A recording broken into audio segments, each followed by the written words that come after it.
My name is Matthew Avant. I am the creator and writer of Roots and Relics through my media company, Media Savant LLC, which I own together with my wife, Katie. Yes, and I'm Katie Avant, and I am a producer on Roots and Relics and kind of handle all of the budgeting, scheduling, organizational side of things. So you're the important one to talk to. Yeah. For sure.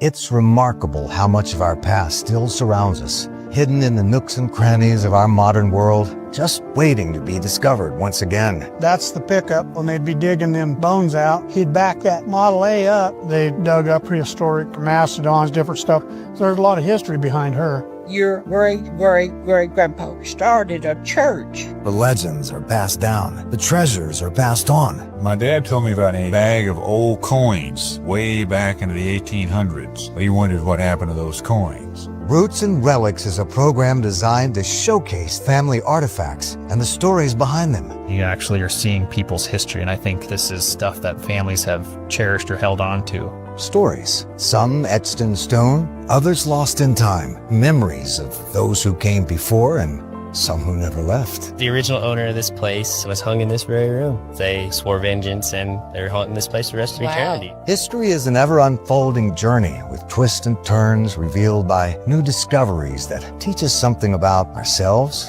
our past, and the world around us. It's exactly left like it was in 1889 when we closed the doors. Oh, look at that. Look at that. Go root around in your attic and see what you can find and pass it on to generations and generations. Tell your story. The stories that were almost lost are always found in America's Roots and Relics. Stories we never knew until now. This is really fascinating to me because I grew up on PBS and really old school storytelling in a lot of respects, where it is basically educating the public, but it is also having a filmmaking aspect to it where you have reenactment. It's not done a lot these days, which is really sad and disappointing, to be honest. But I was curious from you why you decided that this was the best route to do something like this in. You know, honestly, just for the reason you just said, this is the type of show and programming that I liked growing up, because I loved Robert Stack and just sort of that approach, right? In fact, that was kind of the idea was, man, what if Robert Stack had himself been involved in some of those reenactments? Because that show was very heavily reliant on, and it was like, what if he showed up in the scene, like that would have been an interesting thing.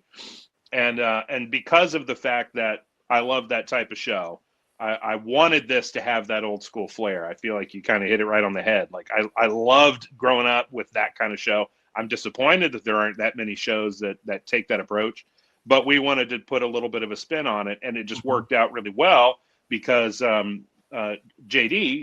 Hart, our host, also is an actor and loves to get in there and get dirty and play that way too.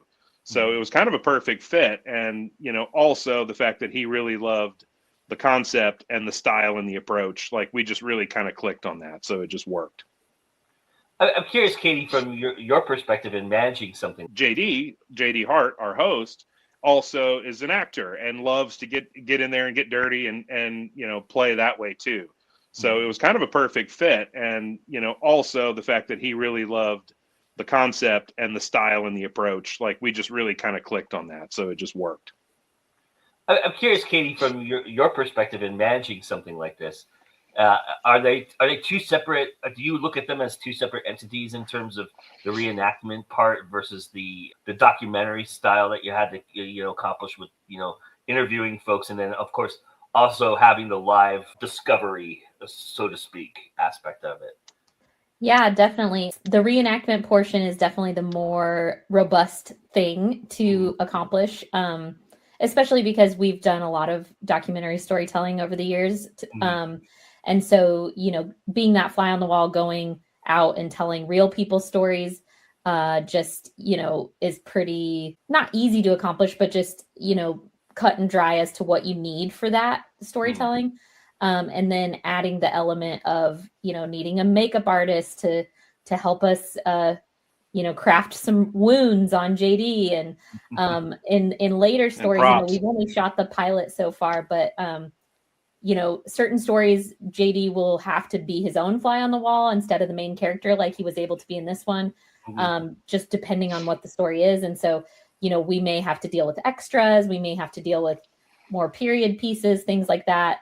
On this one, we self-funded this. So we really Amazon and Goodwill sort of finding our costuming and all that approach.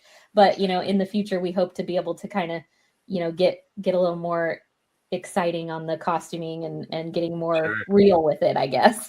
Yeah, sure. I mean, the aim is to sell this, to create the product in its, the way you probably more envision it to be. I'm curious how much of a conversation between the two of you was the idea of how long it should be, because 30 minutes is not usually a typical vehicle for this. It's usually an hour aspect to it, and I know that ultimately it seemed like the way you introduced the episode that there was going to be more than just the one story that was involved here. Is that kind of how you envision it, like multiple stories within an hour time frame, or was it, this is the aim, we're going to do the 30 minutes? Yeah, actually, and again, you're kind of right on with that. We really thought, okay, if this was a 2 hour, or if this was an hour long episode, because we had that conversation a lot. And, it was like, not every story will maybe have an hour's worth behind it, right? Yeah. We didn't want to skimp out, or we didn't want to lose an opportunity to tell certain stories. Right. So very much like if we needed to structure it into an hour, I could see there being two stories tied together.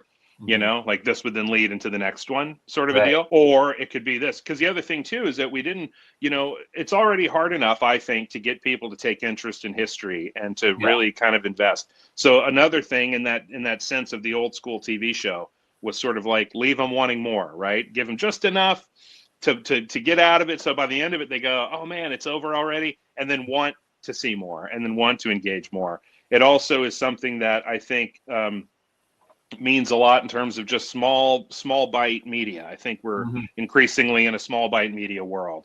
And so I could see there being some here that may only be a few minutes. Maybe there'd be 5 to 8 minutes that could be a sum total of something for social or whatever. But because there's so many stories, I could see there being the small bite, the half hour, an hour if we need to, really just dependent on the story, letting it tell itself, but always making sure to stay engaging and to stay upbeat and to not drag it down too much. I'm a big fan of Ken Burns. Me and my dad could sit, as when I was a kid, I was 19 and I watched 10 hours of slow panning, Civil War footage and shots. Yeah. So it was like, I love that, but I know not everybody really has the time to dive in that much. There's also this whole second screen viewing world where, you got to get them off their phone and pay attention. So we wanted to be punchy. We wanted to be sharp. We wanted to be entertaining.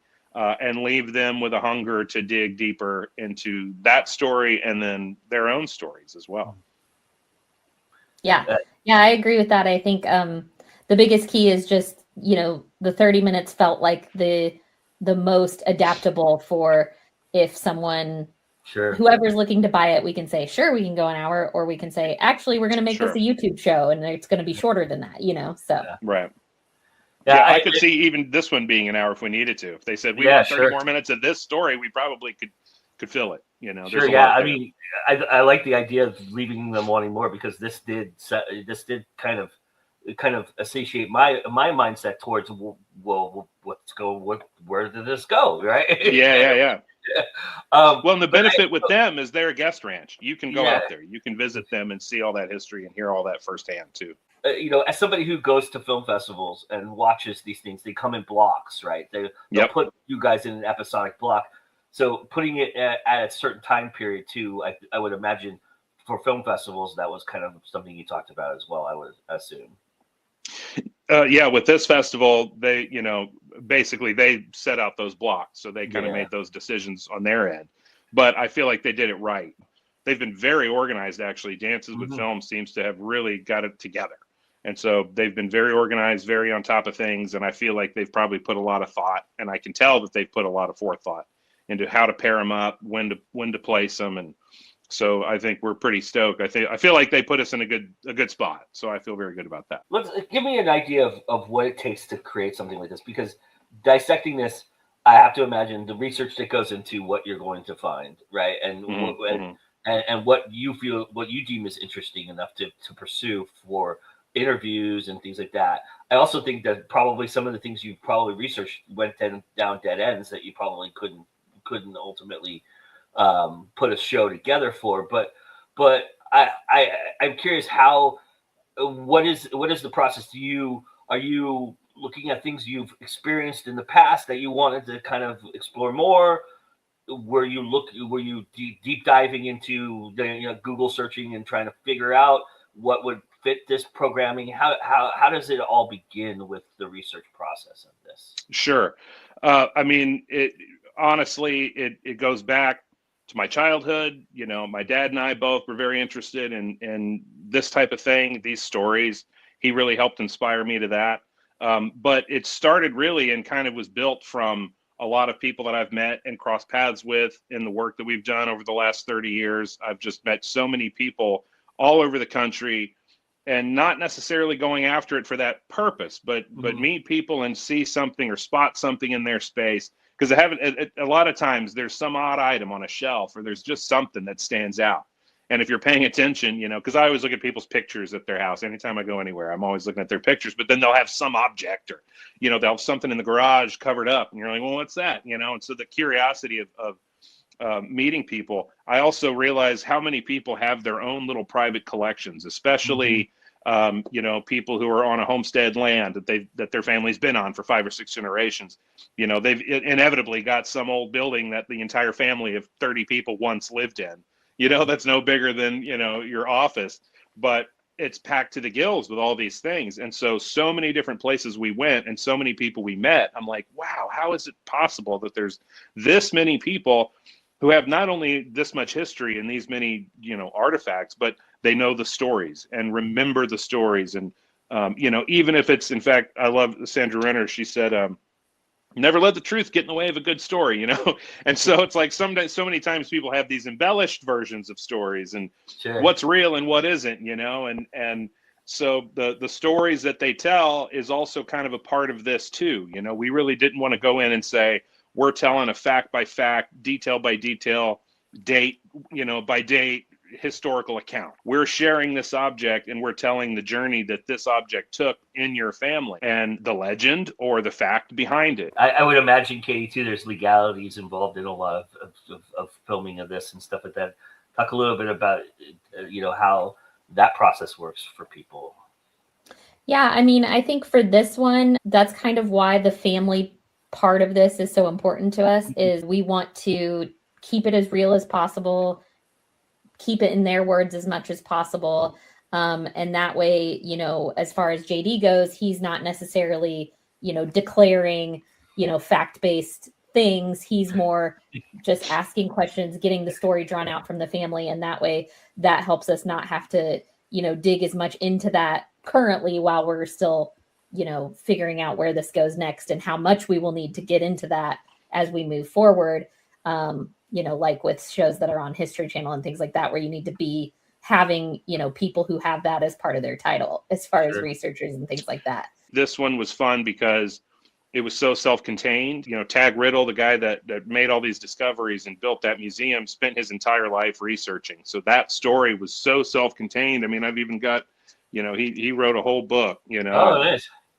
And so, but he had also written one, way back. This one's like back from the 50s, and so then he did the later version. So he did so much research, and then they also had a lot of people come and go. And every year they do field projects. They have the universities come out and do all these studies, and they're getting data, and it's wild. So they did so much research on their own, and Tag did so much information. That one was pretty self-contained. And this story was great because of that. Like Matt said, we had these books that are already vetted. We have these researchers that are already, writing papers and things like that through University of Montana and various things. And so some of the stories that we have laid out for the rest of the season kind of have similar items like that, where we are at least able to vet and look through like the materials, the source materials, and go, okay, we know this story is coming from these experts or whatever, and that they have a legit passion behind them and a legit background and materials behind them.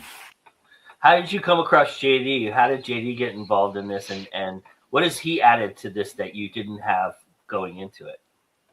Oh man, gravitas for one thing. You know, he's really added the just the, you know, that character that that commands attention, right? I think he very much, his presence on camera, his voice, and his dynamic is really just something so special to me, because I met him through his wife Cherokee. His wife Cherokee does hair and makeup and wardrobe, and she worked with us on another project and always told me I needed to be friends with her husband. She always said, "You guys need to be friends. You need to be friends."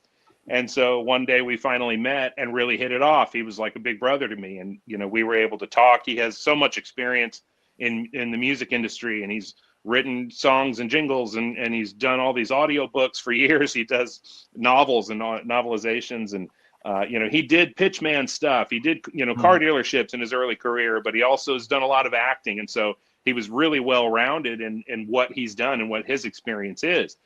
And so I was like, man, that's kind of interesting, because I have this show idea, you know, where I kind of need a guy, you know, who would be a performer, who would be able to sort of, you know, be a kid and run around and get dirty, you know, but then also be the host, but then also be the narrator. And he was like, I love this idea, you know. And so we'd sit down and go back and forth. And I told him, in fact, his wife was present with us when we first were at that Blacktail Ranch years ago. And even she was validating, like, yes, those guys would be perfect. We loved that family and loved that story. And so all those things were coming together right around the same time. And I said, well, tell you what, he was like, I'd love to host this show. I think this would be an awesome thing. And he grew up in an antique store. His grandfather was surrounded by, you know, crap all the time, stuff coming and going. And he would ask questions, and he was fascinated by it all. You know, he was like, this is right up my alley. This is something I personally am interested in. And so once we got that connection, I was like, all right, well, let me call the ranch, see if they want to have us out. And they were like, yes, please, we'd love to have you guys. And so it all came together, and we said, well, we'd be stupid not to put this together and do it. Honing a narrative like this is very, I mean, you've done a lot of documentary stuff, so that part probably came pretty easy. But you know, capturing a tone because for me, I've always said documentary is kind of like a wildfire, right? You go into it having some preconceived notions or some ideas, or you kind of set something up. But then when you start getting the interviews, when you start putting all the information together, it really comes together in an edit, and sometimes it just burns into a different fire altogether. It changes, you know. So when you're having to pre-design, you know, reenactments and things of that nature, is the narrative being honed through the documentary aspect of that, or are you planning ahead of, you know, you're planning the reenactment and then trying to hone the documentary to that? It seems like an interesting dichotomy for me. Sure. I think the documentary comes first. You know, on this one, we had ample time to think about it and kind of dwell on it. Plus, I was pretty intimately aware of this story before we got into it, right? So I think it has to be, you know, the documentary drives it first, right? Because we might go into something thinking, oh, this would be a cool reenactment, but then maybe you really kind of get the nuts and bolts of the story and go, well, that's not really where to go. So I think that's something that, frankly, moving forward, probably wouldn't even really be something we would decide on until after we've really collected all the parts and pieces for the documentary storytelling. Because to your point, maybe we go in with one notion, but then it takes a turn, or that it opens up something we didn't see before. And so that's really a thing, just like with writing, right? You know, like, we're going to really not know how to write and structure our narrative until we start getting those beats in play. And I think it's the best way to not only get an interesting and a fun reenactment out of it, but something that really meets the story at the right spot, you know, and sets that up so that we know what to expect and we know what emotion we need out of the story. I have to imagine the reenactment part is the fun part for you. I would imagine. I mean, you probably could do the documentary part with your eyes closed, I would imagine. Well, that's definitely the part we're most familiar with. You know, like that kind of storytelling is very familiar. But it was a lot of fun doing that, because we haven't done a lot of that. I haven't done a lot of that in my career thus far. And so that's another area where JD is really valuable, because he's been on a million sets, and he's done this a million different ways. And so he's been very much guiding me in that regard. Like, a very good example of that is that I kind of went into this thinking, well, we'll get you in a fake beard and all that. He was like, no, they're going to look terrible, and Cherokee too. JD and Cherokee were like, no fake beards. We'll grow a beard. So he did. He spent, we had time to time him out to grow the beard, but he just grows such a great beard. So I'm like, you're right. We needed the real beard. That had never worked any other way. How much of a pitch deck do you have? How much do you have like outlines of certain items you're going to go after, or do you have like the beginnings of some research that you've done on some items for potential investors? What is it? Because this is a uniquely different idea for trying to pitch a series, because this can go so many different ways, and you're just not quite sure exactly what the person on the other end is going to want from you as well, right? So sure. I'm curious how the pitch decking or a Bible might be set up for something like this. Yeah, so I've basically got about a dozen or so stories that I'd like to tell. And most of them are all people that I've already met, people that I've already worked with, people that I've already heard their stories from. And many of them are people who are very much on board, like, yeah, if you guys get the show going, we'll be a part of it. And so I'm excited about that, because I know right off the bat I have a good dozen that I can dive into right away. As far as pitch decking goes, and budgeting and things like that, that's, Katie's really good at that, but like we've kind of done a variety of different ways. Well, what if we did the gold wash versus the bronze wash or the silver wash? It's like we've got a lot of different ways that we think that we could still tell these stories effectively. To the point what we were saying about running times too, are we going to do like a whole bunch of 10-15 minute pieces or half hour pieces or hour pieces? Where is it landing? Where is its home? And how do we maximize the way we can fill that space and tell these stories the most effective way? I think that's what's kind of fun right now, is knowing that we're not married to a particular facet. Honestly, it's like, because of so many options to tell stories in so many different ways now in the online space, we're game. We want to be where the audiences are. I don't want to, despite the fact that we like doing this old school kind of a approach to how we tell the stories, I'm okay if, like as a kid, I'm like, I want to be on PBS. I want to be on History Channel. I want to be on Discovery Channel. That was the way you grew up. But I also grew up thinking it would be cool to be on David Letterman's show, but that doesn't exist anymore, so it's like, now, it's a whole different landscape. So our goal is we want to reach the audience that cares about this and get to them in the most effective way, to where they get the most out of it, we get the most out of it creatively, and they get the most out of it in terms of this being a viable and valuable, show that I think could go on forever. I just feel like there's so many stories I think we could dive into. I think it's just a bottomless well. Part of our pitch deck also has the movement portion of this, which is people have stories all over the place. And since, there's multiple mediums we can explore through social media, through even a podcast potentially, where if a story doesn't fit the TV show, isn't adventurous enough, or doesn't have enough to go with it, we can feature someone's artifact on social media, or we can feature it on a podcast or something like that. And so that's kind of our goal too, is to attract people by getting them interested in their own stories and their own relics and looking through their attic, and hopefully kind of like reaching out to us and sharing, we have this first season lined out so that we can, run and gun once we're ready to go. But we're hoping to kind of spark interest and get some really cool stories submitted to us through this process. I imagine too, depending on where you land with this, you could also do some crossover. You were mentioning Antique Roadshow before, hey, maybe we could do a crossover episode where the Antique Roadshow shows up and we take that archive and we run with it, kind of. Right? For sure.